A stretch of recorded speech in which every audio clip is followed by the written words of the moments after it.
Je voudrais m'adresser à nos partenaires, dont de nombreux représentants sont ici présents, et souhaitant qu'ils fassent écho de mes propos auprès de leurs communautés respectives. Je ne vais pas rappeler la profondeur de la crise multiforme que nous traversons. Mesdames et messieurs se chargeront à ma place pour ça lors des travaux. Je voudrais insister surtout sur le fait que notre action gouvernementale a l'ambition sincère et œuvre pour la durabilité des résultats attendus du train de réformes systémiques et holistiques que nous avons d'ores et déjà enclenché. Comme vous le savez, le corollaire de la durabilité, c'est l'appropriation de l'ensemble du processus par toutes les parties concernées.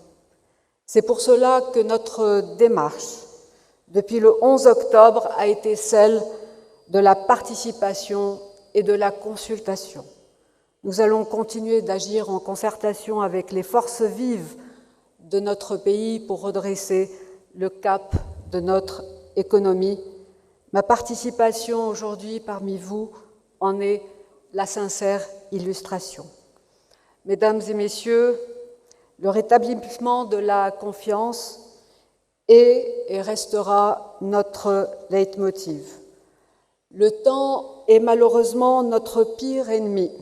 Nous disposons d'une fenêtre dite de tir qui se contracte inéluctablement. Par conséquent, nous devons donc tous agir avec efficacité et agilité, sans compromettre l'avenir de nos enfants, et faire preuve d'audace, de courage et surtout de ténacité. Nous allons actionner 3 leviers. Le levier zéro interférence. Nous ne sommes mus que par l'intérêt général. Le deuxième levier est celui de la transformation par la production et la compétitivité.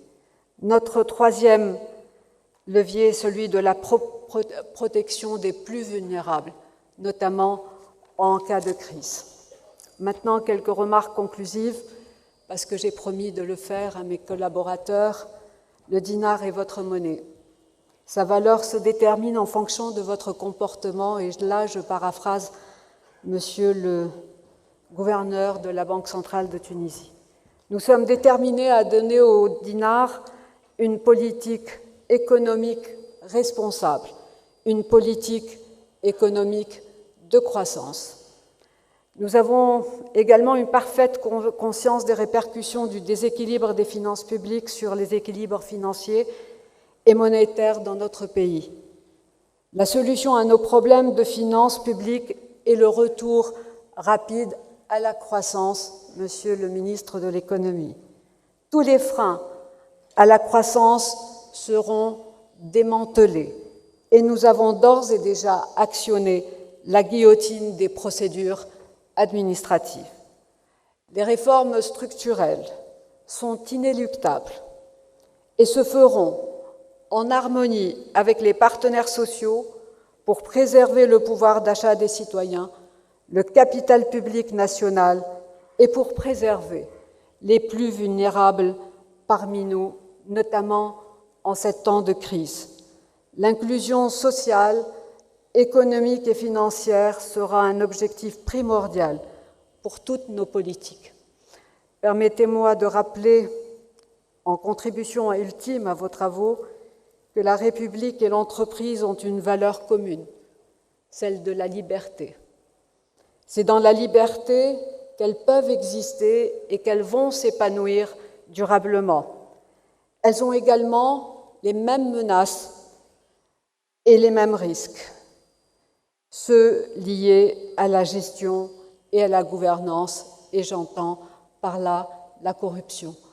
Merci infiniment pour votre écoute.